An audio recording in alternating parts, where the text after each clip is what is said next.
ইরানে সাম্প্রতিক মার্কিন হামলার পর বিশ্বব্যাপী নিজেদের নাগরিকদের জন্য সতর্কতা জারি করেছে যুক্তরাষ্ট্র। সোমবার মার্কিন পররাষ্ট্র দপ্তর এই নির্দেশনা দেয়। ব্রিটিশ সংবাদ মাধ্যম বিবিসি জানায়, স্টেট ডিপার্টমেন্ট আশঙ্কা করছে মার্কিন স্বার্থ ও নাগরিকদের বিরুদ্ধে যে কোনো দেশে বিক্ষোভ বা সহিংসতা ছড়িয়ে পড়তে পারে, তাই সবাইকে অতিরিক্ত সতর্কতা অবলম্বনের আহ্বান জানানো হয়েছে।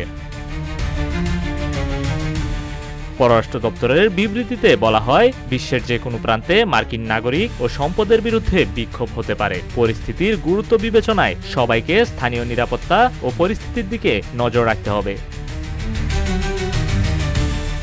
বিশেষভাবে সতর্ক থাকতে বলা হয়েছে সেসব দেশে যেখানে মার্কিন বিরোধী জনমত আগে থেকেই প্রবল। ইরান, সিরিয়া, ইয়েমেন কিংবা লেবাননের মতো অঞ্চলগুলোতে এই ঝুঁকি আরও বেশি বলেই ধারণা বিশ্লেষকদের।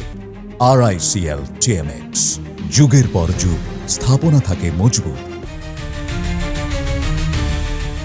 এই সতর্কতা এমন এক সময় এলো যখন মধ্যপ্রাচ্যে উত্তেজনা চরমে। ইসরায়েল ও যুক্তরাষ্ট্র মিলে ইরানের বেশ কিছু পারমাণবিক স্থাপনায় হামলা চালিয়েছে। এর জের ধরে পুরো অঞ্চলে দেখা দিয়েছে প্রবল অস্থিরতা। কেবল যুদ্ধক্ষেত্রেই নয়, কূটনৈতিক ও বেসামরিক পরিসরেও এখন উত্তেজনার ছায়া স্পষ্ট।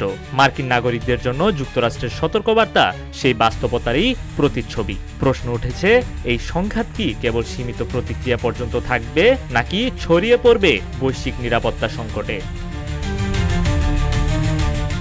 নিউজ ডেস্ক, রূপালী বাংলাদেশ।